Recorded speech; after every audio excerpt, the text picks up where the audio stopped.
আজকে নবীন শিক্ষার্থী হিসাবে আজকে এখানে তাদেরকে একটি অনুষ্ঠানের মাধ্যমে বরণ করা হচ্ছে। এটা অত্যন্ত আনন্দ এবং গৌরবের বিষয়। আমি যখন আমার শিক্ষা জীবনে আমি কলেজ লেভেলে উচ্চ মাধ্যমিকে ভর্তি হয়েছিলাম দেশ বরেণ্য শিক্ষা প্রতিষ্ঠান কুমিল্লা ভিক্টোরিয়া কলেজে, আমাকে কিন্তু কেউ বরণ করে নাই। আমি পরবর্তীতে বাংলাদেশের আরেক শ্রেষ্ঠ শিক্ষা প্রতিষ্ঠান চট্টগ্রাম বিশ্ববিদ্যালয়ে ভর্তি হয়েছিলাম অর্থনীতি বিভাগে। তোমাদের জন্মের অনেক অনেক আগে 1985 সনে, এখন থেকে 37 বছর আগে। তখন তোমাদের অনেকেরই জন্ম হয়নি, অনেকের মা বাবা তো তখন বিয়েই করেনি, তোমাদের জন্ম থেকে হবে। সেই সময়ে তখনও কিন্তু আমাকে কিন্তু কেউ বরণ করে নাই। এই যে এই দেশটি, আমি এই কথা এই কারণেই বললাম, এই দেশ আজকে যে অবস্থানে এসে পৌঁছেছে, আমরা যখন তোমাদের মতো কৈশোরে ছিলাম, আমাদের যৌবনের শুরুর দিনগুলোতে এই দেশ কিন্তু এরকম ছিল না।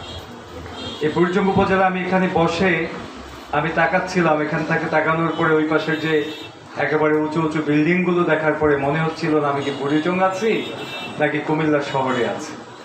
এইভাবে কিন্তু আমাদের প্রিয় বাংলাদেশটি বদলে যাচ্ছে।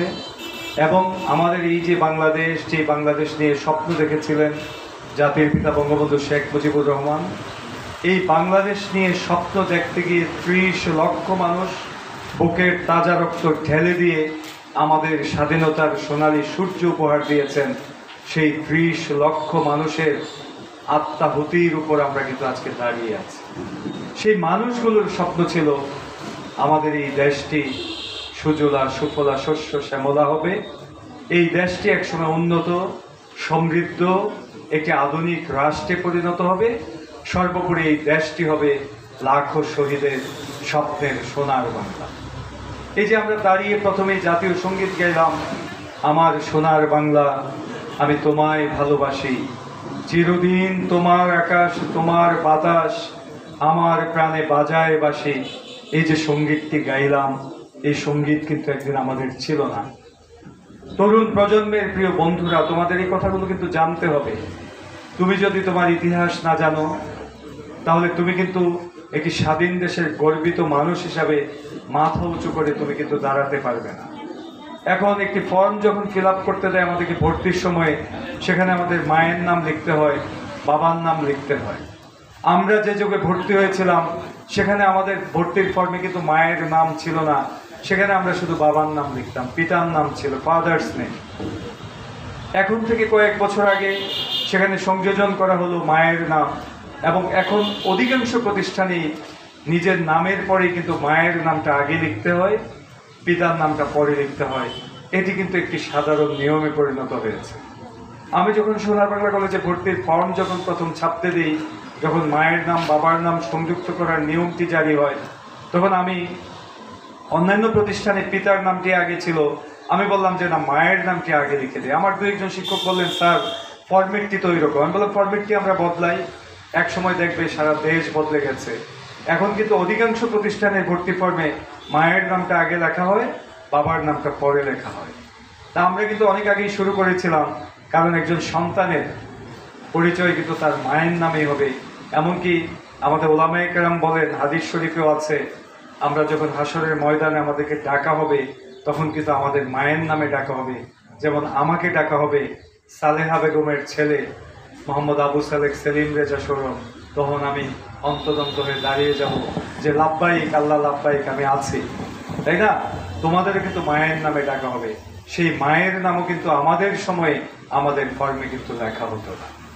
আমি ছোট্ট কথাগুলো এই কারণেই বলছি যে দেখো, দেশ বদলে যাচ্ছে, সমাজ বদলে যাচ্ছে, আমাদের যে সামাজিক রীতিনীতি প্রথা সেগুলো বদলে যাচ্ছে। তো এই যে এই দেশ বদলাচ্ছে, এখানে তো কোনো না কোনো মানুষের অবদান আছে। মানুষের হাত দিয়েই তো পৃথিবী বদলে গেছে, মানুষের হাত দিয়েই তো আজকের পৃথিবী বসবাসযোগ্য হয়েছে। তোমার আমার জন্মের লাখো লাখো বছর আগে, কোটি কোটি বছর আগে আমাদের তোমাদের পূর্বপুরুষেরা যখন এই পৃথিবীতে এসেছিলেন, তারা তো তখন আগুন জ্বালাতে জানতেন না, তাদের তো এরকম সুন্দর পোশাক ছিল না, তারা তো বনে জঙ্গলে বসবাস করতেন। সেই প্রাগৈতিহাসিক যুগের মানুষদের ছবি যদি তোমরা দেখো, তাহলে দেখবে তারা গাছের পাতা পড়ে আছে। হয়তো একসময় তারা উলঙ্গই থাকতেন, তারা গাছের পাতা যে পড়তে হবে সেটা হয়তো তারা তখনও জেনে ওঠেন না। তারপরে যখন পাথরে পাথর ঘষে তোমার আমার পূর্বপুরুষেরা যখন নাকি অগ্নি প্রজ্বলিত করেছিল, তখন কিন্তু সভ্যতার প্রথম ধাপ শুরু হয়েছে।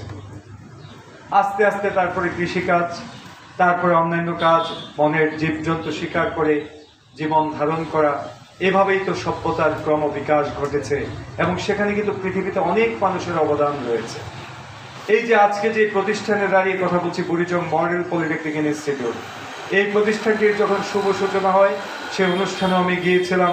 এই যে আমার ছোট ভাই মনিরদের বাড়িতে হরিপুরে, সেখানে একটি অনুষ্ঠান হয়েছে।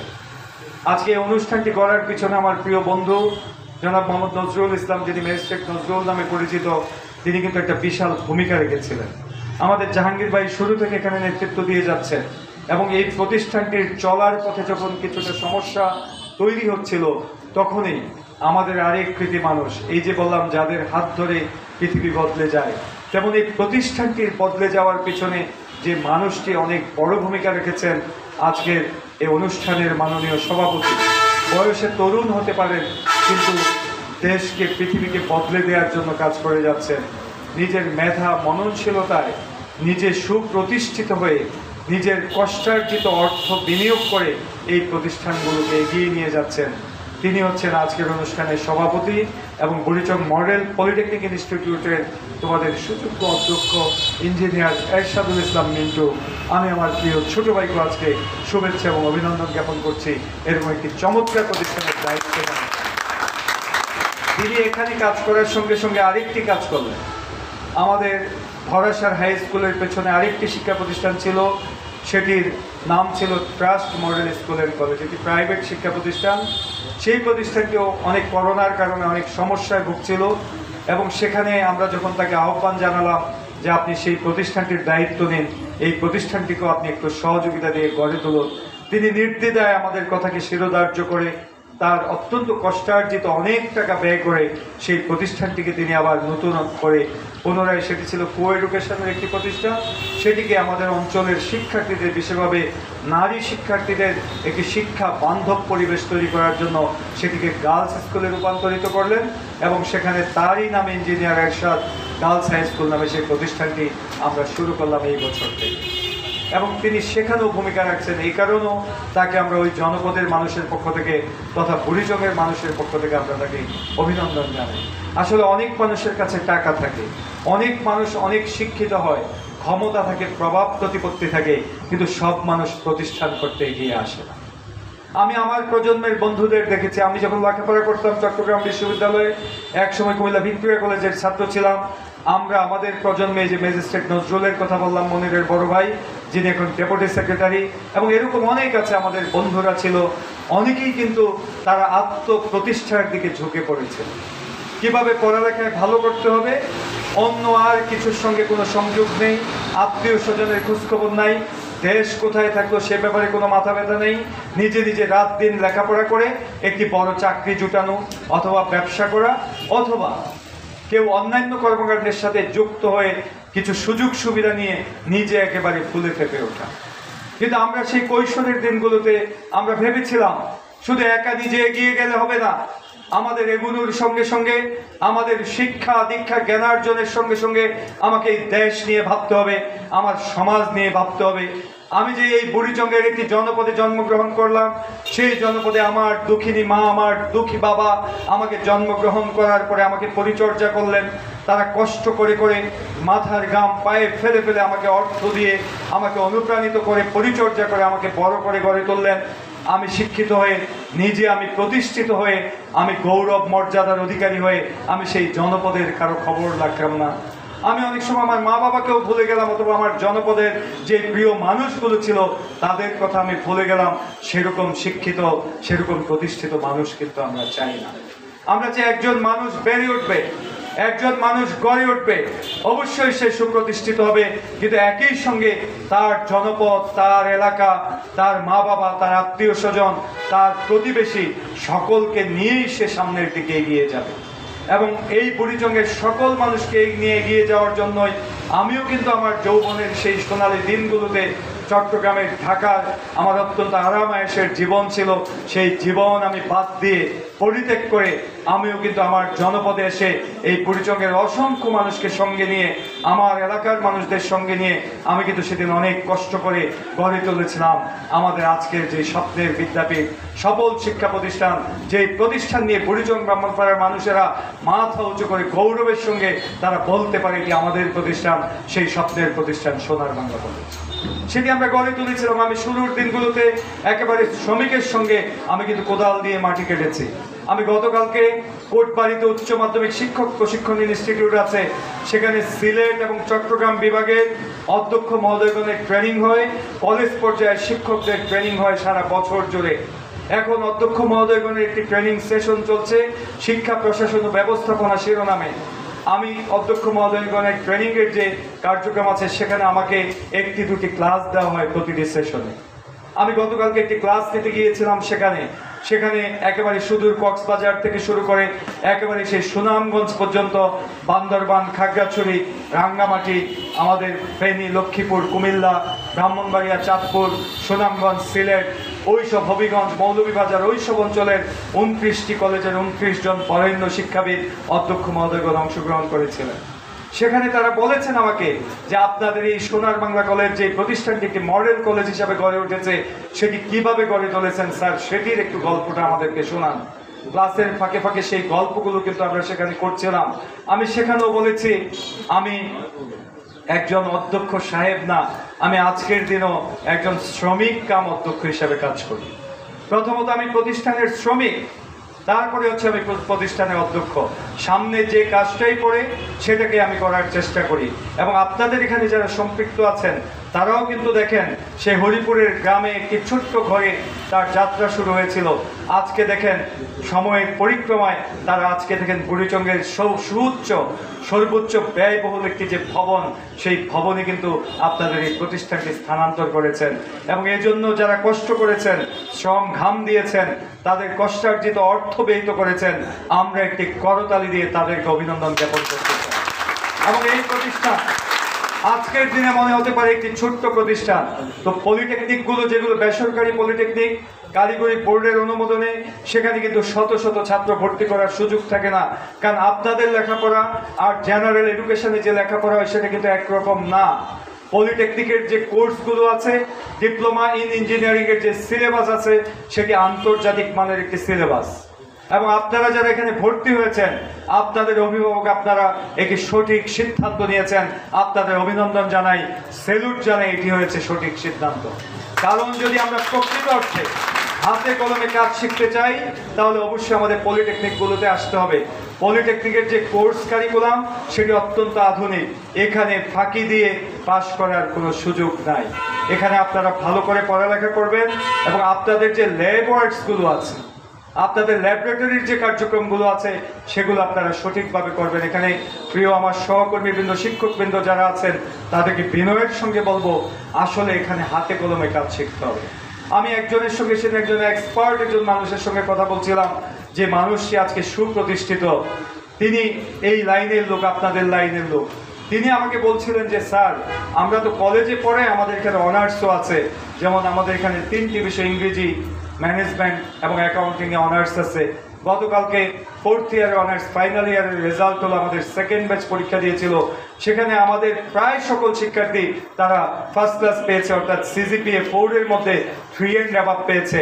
এমনকি অ্যাকাউন্টিংয়ে 3.82 পেয়েছে একজন শিক্ষার্থী, তারপরে হচ্ছে ম্যানেজমেন্টে 3.73 পেয়েছে, ইংলিশে 3.58 পেয়েছে সম্ভবত, যেটি এই জনপদের যেগুলো ভিক্টোরিয়া কলেজকে আমরা অনার্সের শ্রেষ্ঠ প্রতিষ্ঠান ধরি, সেখানকার স্টুডেন্টরাও কিন্তু এরকম সিজিপিএ পায় নাই।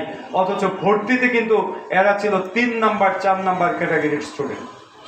তো আমি যে কথাটি বলতে চাই, এই প্রতিষ্ঠানও ঠিক এমনভাবে পড়াবে, ছাত্ররা কোন মানের, কুমিল্লা পলিটেকনিকে একেবারে A গ্রেডের স্টুডেন্টরা যাবে, ওখান থেকে A+ ছাড়া এখন ভর্তিই হওয়া যায় না, সেখানে ওরা যাবে।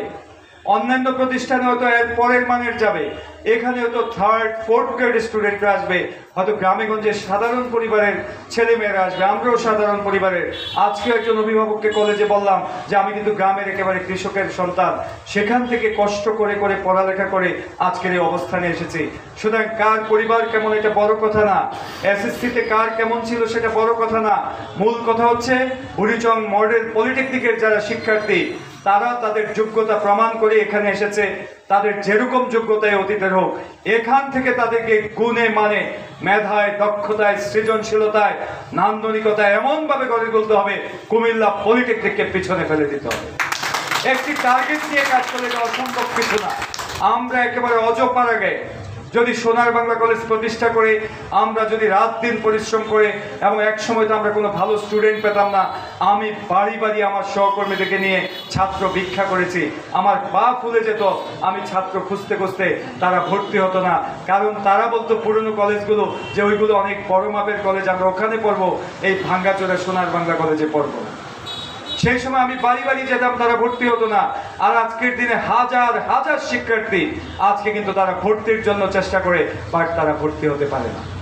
তো সুতরাং এই পলিটেকনিক ইনস্টিটিউট, সেদিন কিন্তু আমি একেবারে 1 পাওয়া 2 পাওয়া 3 পাওয়া শিক্ষার্থীরা সেখানে ভর্তি হতো।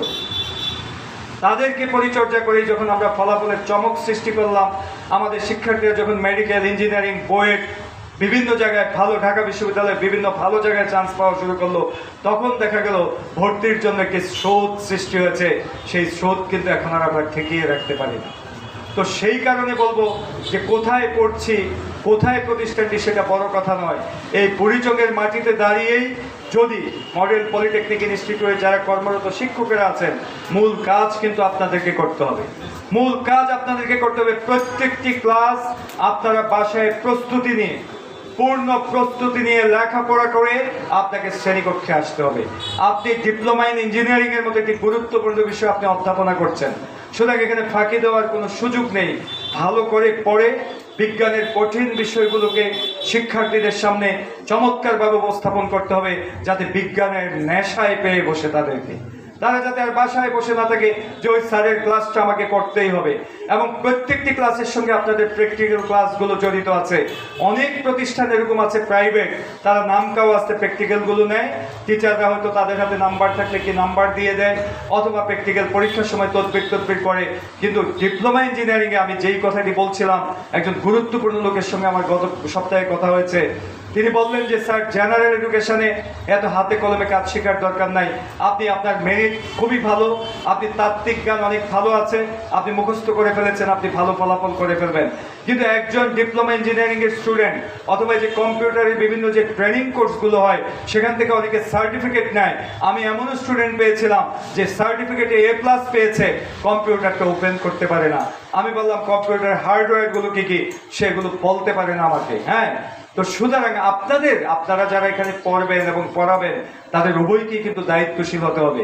এখানকার শিক্ষার্থী যারা, সেখানে আমার সন্তান তুল্য তুমি করেই বলি, তোমাদের কিন্তু ফাঁকি দেওয়ার কোনো সুযোগ নেই। তুমি ঠিক একজন গাড়ি ড্রাইভারের মতো, তুমি যদি ড্রাইভ করো, তুমি যদি ফাঁকি দাও, ড্রাইভিংটা না শিখে যদি তুমি গাড়ি চালানো শুরু করো, নিজেও মরবা, যাত্রীদেরকেও তুমি মেরে ফেলবা। ঠিক টেকনিক্যাল এডুকেশনটা হচ্ছে এরকম। তুমি যখন কাজ করবা, তুমি যেই সেক্টরে কাজ করবা, তুমি মনে করি ইলেকট্রিক্যাল সেক্টরে তুমি যদি পড়ো, ডিপ্লোমা ইন ইলেকট্রিক্যাল ইঞ্জিনিয়ারিং যদি তুমি পড়ো, ইলেকট্রিক্যাল অ্যান্ড ইলেকট্রনিক্স ইঞ্জিনিয়ারিং নাকি ট্রিপলি যেটা, তারপর তুমি যদি সিএসসি পড়ো, হ্যাঁ, কম্পিউটার সায়েন্সে যদি তুমি পড়ো, অথবা মেকানিক্যাল পড়ো, সিভিল পড়ো, তুমি যদি হাতে কলমে কাজটা না জানো, তাহলে তুমি কিভাবে কাজ করবা? তুমি যদি চাকরি ইন্টারভিউ দিতে যাও, আমাকে কতগুলো বাংলা ইংরেজির প্রশ্ন করবে, ইকোনমিক্সের প্রশ্ন করবে, আমি পারলে মুখস্থ বলে দিলাম, হ্যাঁ, সবকিছু ঠিক আছে। তোমাকে তো বলবে যে এখানে এই যে 2টা পিলারের দূরত্ব যদি 20 ফিট হয়, তাহলে তোমাকে এই ভীমের, তোমার এটার প্রশস্ত কতদূর হবে, তোমাকে কত ইঞ্চি ভীম দিতে হবে, ভীমটা কতটুকু ঝুলবে, কতটুকু ছাদের সঙ্গে থাকবে, ছাদের থিকনেস কি হবে, তুমি কিন্তু সেটা কিন্তু এখানে দাঁড়িয়ে অনুমান করে কিন্তু তোমাকে বলে দিতে হবে। আমাকে একজন লোক সেদিন বললেন যে ইঞ্জিনিয়ার একজন স্টুডেন্ট এত এক্সপার্ট, বলে সে যদি সামনের দিকে তাকিয়ে যদি বলে যে 2টা পিলারের দূরত্ব কতদূর, সে একবার একুরেট বলে দিবে যে এটা 20 ফিট 6 ইঞ্চি। আপনি মাপেন, দেখবেন হয় 20 ফিট 6 ইঞ্চি হবে, অথবা মিনিমাম 5.5 ইঞ্চি হবে। অথবা 6.5 ইঞ্চি হবে। এতটা অ্যাকুরেসি সে অর্জন করেছে। একজন ইঞ্জিনিয়ারের দৃষ্টিভঙ্গি কিন্তু এরকমই হবে। তুমি একটি কম্পিউটারে তুমি প্রতিষ্ঠানে তুমি ইন্টারভিউ দিতে গেলা, সেখানে কিন্তু তোমাকে খুব বেশি মৌখিক ভাই প্রশ্ন করবে না, তোমাকে স্ট্রেট বলবে যাও কম্পিউটারে যাও, এই সমস্যা হয়েছে, তুমি ট্রাবল শুটিং এর কি জানো, তুমি এটা খুলে আমাদেরকে দেখাও। সুতরাং তোমাদেরকে যেহেতু তোমরা ডিপ্লোমা ইঞ্জিনিয়ারিং পড়ছো, বাবা ফাঁকি দেওয়া যাবে না। ফাঁকি যদি দাও ওই ড্রাইভারের মতো নিজেও মরবা, যাত্রীদেরকেও মারবা, অর্থাৎ তোমার সার্টিফিকেট জিরো হয়ে যাবে। তোমার অভিভাবককেও শেষ করলা, নিজেকেও শেষ করলা, প্রতিষ্ঠানকেও শেষ করলা। সুতরাং প্রত্যেকটি প্র্যাকটিক্যাল কার্যক্রম এখানে আমি দেখেছি, ল্যাবরেটরির পিছনে অনেক টাকা ব্যয় করা হয়েছে। আরো সমৃদ্ধ করে আমি ইঞ্জিনিয়ার আরশাদুল ইসলামকে আমি অনুরোধ করব, মনিরকে, জাহাঙ্গীর ভাইকে অনুরোধ করব যে প্রয়োজনে এখানে আরো কিছু টাকা পয়সা ইনভেস্ট করে স্ট্যান্ডার্ড ল্যাবরেটরি ইকুইপমেন্টস কালেক্ট করে, এবং যারা প্রশিক্ষক মালামাল সব আছে, দামি মোবাইল আছে, আমি মোবাইল অপারেট করতে পারি না। এখন বলা হলো যে আমাকে একটা ইমেল পাঠান, আমার দৌড়াদৌড়ি শুরু হয়ে গেল। আমার মোবাইলে কিন্তু ইমেল পাঠানোর অপশন আছে, আমি জানি না, তাহলে আমাকে ওই কেরানির কাছে আবার দৌড়াতে হবে, সময় নষ্ট করতে হবে। এখন দামি মোবাইল থাকলে লাভ হবে কি, অপশনটা জানতে হবে, কাজ করার যে সিস্টেমটা সেটা আমাকে আয়ত্ত করতে হবে। সুতরাং এই ল্যাবরেটরিগুলো সমৃদ্ধ হওয়ার পর যারা ইনস্ট্রাক্টর আছেন, যারা সম্মানিত শিক্ষক আছেন, আপনারা অবশ্যই ছেলে মেয়েদেরকে ধরে এনে বুঝিয়ে সুঝিয়ে মোটিভেট করে অনুপ্রাণিত করে আপনারা তাদেরকে এই কাজগুলো করিয়ে দেবেন হাতে কলমে। এই বিনীত নিবেদন রইল, এই ছেলে মেয়েগুলো আমাদের সন্তান, এই জনপদের ম্যাক্সিমাম তারা এই জনপদেরই মানুষ। তারা যদি ব্যর্থ হয়ে যায়, এই জনপদ ব্যর্থ হয়ে যাবে, তাদের মা বাবা ব্যর্থ হয়ে যাবে, আমরা ব্যর্থ হয়ে যাব, আমাদের বুড়িচং ব্রাহ্মণপাড়া এই গুমতি উত্তর জনপদ ব্যর্থ হয়ে যাবে। অনেকেই বলেন আমরা সোনার বাংলার মতো করে আমরা করবো। আমি কালকে ট্রেনিং প্রোগ্রামেও বললাম যে আমাদের উপস্থিতি তো 98% থেকে 100% থাকে। তখন অনেক প্রিন্সিপাল স্যার বললেন স্যার আমরা তো 50%-এর বেশি উপস্থিত করতে পারি না। তখন যখন এই সিস্টেমের কথাগুলো বললাম, তখন তারা বললেন স্যার এগুলো তো কঠিন। যেমন আমি বলি যে একজন স্টুডেন্ট গত 2-3 দিন আগে আসে নাই, সেখানে আমি আমার অ্যাকাউন্টিং এর বিভাগীয় প্রধানকে, তার মোটরসাইকেল আছে, আরেকজন শিক্ষক সঙ্গে দিয়ে আমি বললাম আপনি তার বাড়িতে যান। এটা কি কলেজ লেভেলে চিন্তা করা যায়? একজন ছাত্র আসে নাই, আপনি বাড়ি থেকে তাকে গিয়ে ধরে নিয়ে আসবেন? এই সোনার বাংলা কলেজ কিন্তু এই পাগলামিটা এখনো করে। আমরা কিন্তু অনেক দিন যাবৎ কুমিল্লা বোর্ডের নাম্বার 1 ইনস্টিটিউশন। পাগলামি থাকতে হবে, এই আপনাদের এই চেতনা থাকতে হবে, তারা থাকতে হবে যে আমার বেতন তো ঠিকই আছে, ছাত্র না আসলে আমার সমস্যা কি? তাহলে কিন্তু আপনারা শ্রেষ্ঠ প্রতিষ্ঠানে পরিণত হতে পারবেন না। আপনারা যদি পারেন একবার সিসিএন পলিটেকনিকে ঘুরে আসবেন, সেই প্রতিষ্ঠানটি কিন্তু প্রাইভেট পলিটেকনিকের ক্ষেত্রে একটি দৃষ্টান্ত। ইউনিভার্সিটিতে তো তারা খুব ভালো করতে পারছে না, চেষ্টা করছে। আমি মাঝে মাঝে সেখানে ভিজিটে যাই। তারা আমাকে কিছুদিন আগে সেখানে গিয়েছিলাম, সেটি প্রতিষ্ঠাতা তারিকুল ইসলাম চৌধুরী এবং ওনার ছেলে সিয়াম ইফতেখার, তারা আমাকে বললো যে এখনো তাদের 1700 থেকে 2000 স্টুডেন্ট আছে পলিটেকনিকে, এবং পলিটেকনিকের আয় দিয়ে তারা বিশ্ববিদ্যালয় করে ফেলেছে, এবং সেখানে অসংখ্য স্টুডেন্ট সেখানে হোস্টেলে থাকে, এবং তাদের প্রাইভেট পলিটেকনিক ইনস্টিটিউটের ভিতরে সবচেয়ে তাদের মান ভালো, তারা স্টুডেন্ট জায়গা দিতে পারে না। সুতরাং আপনারা তাদের ভালো কাজগুলো দেখেন, কিভাবে করে দেখেন। ভালো প্রতিষ্ঠানগুলোকে ফলো করলে এটা দোষের কিছু নাই, ভালোকে ভালো বললেও দোষের কিছু নাই, এটা মনে করার কোনো কারণ নেই। একই জাতীয় প্রতিষ্ঠান, আমি তাদেরকে ভালো বললে আমি বোধহয় ছোট হয়ে যাব। বাঙালির মধ্যে একটি হীনমন্যতা থাকে। সুতরাং যেটা ভালো সেখানে যাব, তার কাছ থেকে ভালো কিছু আইডিয়া নেব, যদ্দূর পারি সেটা অনুসরণ করব। সুতরাং আমি শেষ কথাটা বলে যেতে চাই, এই প্রিয় বুড়িচং ব্রাহ্মণপাড়া নিয়ে আমাদের অনেক স্বপ্ন আছে। এই বুড়িচং ব্রাহ্মণপাড়ায় হীন দরিদ্র জনপদ থাকবে না। আমি তো বললাম এখানে দাঁড়ানোর পরে শহরের মতো মনে হয়েছে, কিন্তু আমাদের শহরটা কদ্দূর? 1 বর্গ কিলোমিটার এলাকা, এদিকে 1 মাইল, এদিকে 1 মাইল, এরপরে কিছুই নাই। আপনি কোম্পানিগঞ্জ বাজারে যান, কেউ গিয়েছেন সেখানে? দেখে আসুন, যান ওখানে। এটা কিন্তু উপজেলা সদর না, মুরাদনগর উপজেলা সদর কিন্তু আরো পরে। কোম্পানিগঞ্জের একটি মতো জায়গায় যান, আমাদের 20টা বুড়িচংয়ের সমান নগরায়ন হয়েছে সেখানে। আজকে আপনি বুড়িচং বাজার ক্রস করতে পারবেন। আপনি ব্রাহ্মণপাড়া যান, সেখানে 1/2 বর্গ কিলোমিটার এলাকায় হয়তো নগরায়ন হয়েছে, আপনি সেই বাজারটি ক্রস করতে আপনার 1/2 ঘন্টা লেগে যাবে। তো এই বুড়িচংয়ের এই অবস্থা থাকবে কেন? আমরা তো অনেক মাইকে বড় বড় কথা বলি, রাজনীতির মঞ্চে আমিও হয়তো একেবারে মঞ্চ ফাটিয়ে বক্তৃতা দিয়ে ফাটাফাটি করে ফেলি, উন্নয়নের একেবারে জোয়ার চলে এসেছে, আমরা সব করে ফেলেছি। না, প্রিয় বুড়িচং ব্রাহ্মণপাড়ার মানুষদের বলতে চাই, আমরা যারা শিক্ষা, সংস্কৃতি, রাজনীতি, সামাজিকতা নিয়ে কাজ করি, আমাদের আরো অনেক দূর যেতে হবে। আমাদের অনেক কাজ করতে হবে। এই যে রাস্তাগুলো, এই রাস্তাগুলো দিয়ে হবে না। এই রাস্তাগুলো আধুনিকায়ন করতে হবে, প্রয়োজনে বিকল্প রাস্তার ব্যবস্থা করতে হবে। ওই কুমিল্লা শহরের দক্ষিণ প্রান্ত দিয়ে যেভাবে পদুয়ার বাজার দিয়ে একটি বাইপাস শাসা করে জাতীয় জনপদ হিসেবে চলে গেছে, এই বুড়িচং বাজারের রাস্তাটিকেও ঠিক রেখে যতটা সম্ভব পরিষ্কার করে আমাদের ওই বুড়িচং বাজারের বাইরে দিয়ে ডান অথবা বাম দিক দিয়ে আমাদেরকে বাইপাস সড়ক নির্মাণ করতে হবে। এটা সময়ের আজকে প্রয়োজন, সময়ের দাবি। এটা নেতৃত্বকে বুঝতে হবে। ওই নেতৃত্বের প্রজ্ঞা দিয়ে, মেধা দিয়ে, ক্ষমতা দিয়ে প্রয়োজনে মাননীয় প্রধানমন্ত্রী পর্যন্ত তদবির করে এই কাজগুলো করতে হবে। ইনশাল্লাহ আমরা কখনো দায়িত্ব পেলে এইগুলো করে ফেলবো। ইনশাল্লাহ এগুলো খুব কঠিন কিছু না, আমরা ডাইভার্সন করে ফেলবো। একটি চমৎকার একটি আমাদের 2 লেন 4 লেনের একটি রাস্তা চলে যাবে বাজারটাকে বাইপাস করে, এবং মধ্যের পুরোটি জায়গা নগরায়ন হয়ে যাবে। আমরা ব্রাহ্মণপাড়ায় আরেকটি বাইপাস করে দেব। আমাদের এই জায়গাগুলোকে পৌরসভা নিয়ে মামলা মোকদ্দমা ঝামেলা সবকিছু সলভ করে আমাদের বুড়িচং এবং ব্রাহ্মণপাড়াকে আমরা পৌরসভায় রূপান্তরিত করব। ওই চাঁদপুরের স্যাঙ্গারচর যদি পৌরসভা হয়ে যায়, ওই বরুড়ার মতো অজপাড়াগা যদি পৌরসভা হয়ে যায়, কুমিল্লা শহরের সবচেয়ে নিকটের উপজেলা সদর বুড়িচং কেন পৌরসভা হবে না, ব্রাহ্মণপাড়া কেন পৌরসভা হবে না? আমাদের সেই কাজগুলো করতে হবে।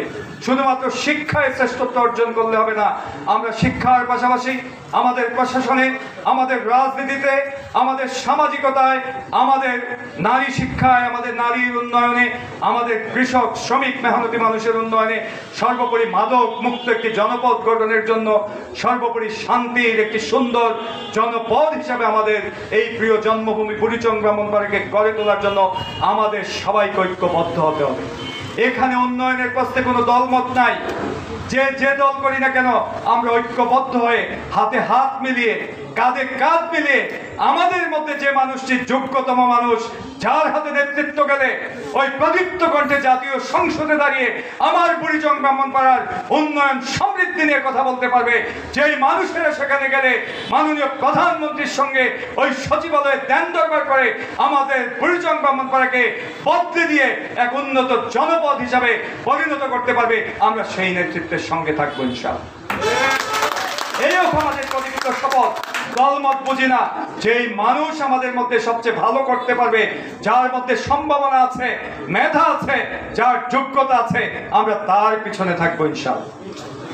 এই প্রদীপ্ত শপথ উচ্চারণ করে বুড়িচং মডেল পলিটেকনিকও আমাদের জনপদে শত শত যোগ্যতা সম্পন্ন ডিপ্লোমা ইঞ্জিনিয়ার তৈরি করবে, এবং এই ডিপ্লোমা ইঞ্জিনিয়াররাই তারা তাদের মা বাবার স্বপ্ন পূরণ করে কর্মক্ষেত্রে সুপ্রতিষ্ঠিত হবে এবং সেখানেই থেমে থাকবে না। আমাদের সামনেই তো উজ্জ্বল উদাহরণ আছে, দূরে যাওয়ার দরকার নাই। আমাদের এভারেস্ট পাহাড়ের এক্সাম্পল দেওয়ার দরকার নাই। আমরা কোটবাড়ি গিয়ে লালমাই পাহাড়ে উঠি, দেখি না পাহাড় কতটা উঁচু। এই যে ইঞ্জিনিয়ার এরশাদুল ইসলাম মিন্টু, তিনিও কিন্তু প্রিয় শিক্ষার্থীরা তোমাদের মতো ডিপ্লোমা ইন ইঞ্জিনিয়ারিং পড়েছিলেন। ডিপ্লোমা ইন ইঞ্জিনিয়ারিং পড়ার পরে তিনি অনেক কষ্ট করে, পরিশ্রম করে তিনি বিএসসি ইঞ্জিনিয়ারিং কমপ্লিট করেছেন। আজকে পৃথিবীর অত্যন্ত গুরুত্বপূর্ণ একটি কোম্পানি, পৃথিবী বিখ্যাত একটি কোম্পানিতে আজকে একজন যোগ্যতম প্রকৌশলী হিসাবে তিনি এখানে কাজ করছেন।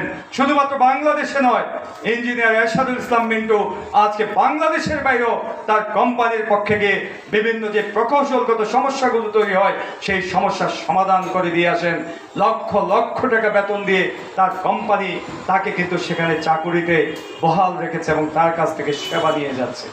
সুতরাং একজন ডিপ্লোমা ইঞ্জিনিয়ার দূরে যাওয়ার দরকার নাই, এখানে আপনাদের সামনে আছে, এবং তিনি আজকে অত্যন্ত সফল একজন স্নাতক প্রকৌশলী বিএসসি ইঞ্জিনিয়ার। আপনারা তার কাছ থেকে দীক্ষা নিয়ে আপনারও একটি স্বপ্ন দেখে ফেলেন, আমরা আমাদের এই ইঞ্জিনিয়ার এরশাদ স্যারের মতো হব। আমরা একদিন ডিপ্লোমা ইন ইঞ্জিনিয়ারিং এ ভালো ফলাফল করে বিএসসি ইঞ্জিনিয়ারিং কমপ্লিট করে পৃথিবীর বিখ্যাত কোম্পানিতে মাথা উঁচু করে চাকরি করব। চাকরি করে আমরা অনেক অর্থ উপার্জন করব, সম্মান উপার্জন করব, তারপরে সবগুলো নিজে একাই ভোগ করব না। ইঞ্জিনিয়ার এরশাদুল ইসলাম মিন্টুর মতো আপনি আপনার মা বাবাকে দেখবেন, জনপদের মানুষদেরকে দেখবেন, এবং জনপদের শিক্ষা, সামাজিকতার উন্নয়নে অকাতরে অর্থ বিলিয়ে দিয়ে এরকম বুড়িচং মডেল পলিটেকনিক ইনস্টিটিউট, এরকম ইঞ্জিনিয়ার এরশাদ গার্লস হাই স্কুলের মতো প্রতিষ্ঠান গড়ে তুলবেন এবং আর্ত মানবতার সেবায় তিনি সকলের অলক্ষ্যে গোপনে অনেক কাজ করেন। আর্ত মানবতার সেবায় সাধারণ মানুষের জীবন মান উন্নয়নও আপনি ভূমিকা রাখবেন। এই প্রত্যাশা ব্যক্ত করে আমাকে এখানে প্রধান অতিথি হিসাবে বক্তব্য দেওয়ার সুযোগ করে দিয়ে আমন্ত্রণ জানিয়ে আমাকে আপনারা কৃতার্থ করেছেন। এই প্রতিষ্ঠানটি আমি মনে করি এই প্রতিষ্ঠানটি আমার, আমি সরাসরি ডিরেক্টর না হলো আমি মনে করি এই প্রতিষ্ঠান আমার, বুড়িচংয়ের প্রতিষ্ঠান, এটা আমার প্রতিষ্ঠান, আমি বুড়িচংয়ের মানুষ। এবং অন্য প্রতিষ্ঠানগুলোকেও মনে করি এগুলো আমাদের প্রতিষ্ঠান। আমরা সবাই মিলে এই প্রতিষ্ঠানগুলোকে গড়ে তুলব, পরিচর্যা করব, খেয়াল রাখবো, সহযোগিতা করব। কখনো কোনো সংকট সৃষ্টি হলে হাত বাড়িয়ে দেব, তাদেরকে রক্ষা করব এবং এই প্রতিষ্ঠানগুলোর উত্তরোত্তর সাফল্য এবং সমৃদ্ধিতে আমরা আমাদের কার্যকর ভূমিকা রাখব। আমিও আপনাদের সঙ্গে আছি, আপনারা আমাকে সঙ্গে রাখবেন। দয়া করে বুড়িচং ব্রাহ্মণপাড়াকে এগিয়ে নেওয়ার আগামী দিনের যে সংগ্রাম, সেই সংগ্রামে আপনারা আমাকে আপনাদের সঙ্গে রাখবেন এবং দয়া করে আপনারা আমার সঙ্গে থাকবেন। এই কথা বলে সবাইকে ধন্যবাদ জানিয়ে আমি আমার বক্তব্য শেষ করছি। সবাইকে ধন্যবাদ। জয় বাংলা, জয় হোক বাংলাদেশের সব মানুষের। আসসালামু আলাইকুম ওয়া রাহমাতুল্লাহ।